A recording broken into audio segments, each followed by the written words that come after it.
செந்தமிழே அருளறி அறிவை தரலாகும், அதுவே தமிழன் குரலாகும்.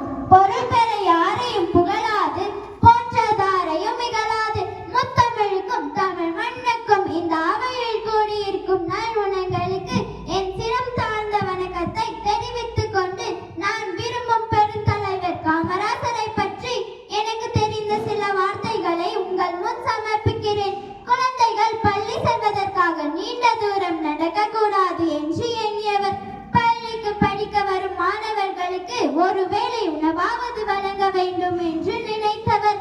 கல்வித்துறை விதிகளை மாணவர்களின் நலனுக்காக மாற்றி அவர்கள் வாழும் இடங்களிலே கல்வித்துறை விதிகளை திறக்க செய்த சிந்தனையாளர் யார் தெரியுமா? ஆம், அவர்தான் கல்வி கண் திறந்தவர் காமராசர். பெருந்தலைவர், படிக்காத மேதை, கர்ம வீரர், கருப்பு காந்தி, ஏழை பங்காளர், தலைவர்களை உருவாக்குபவர் என பன்முக பெயர்களை கொண்டவர்.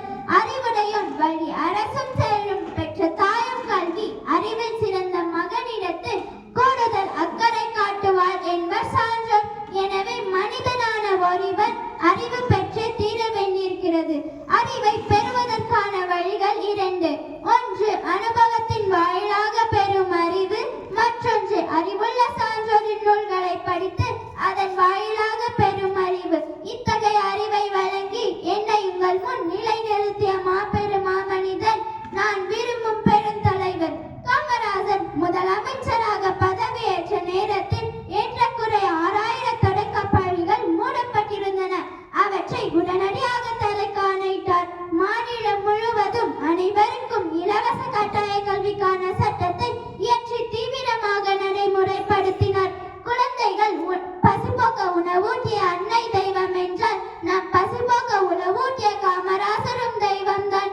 வீட்டிலே உண்ண உணவின்றி, உடுக்க உடையின்றி, படுக்க இடமின்றி பாமர ஏழைகள் பள்ளியை எண்ணி எப்படி போவார்கள்?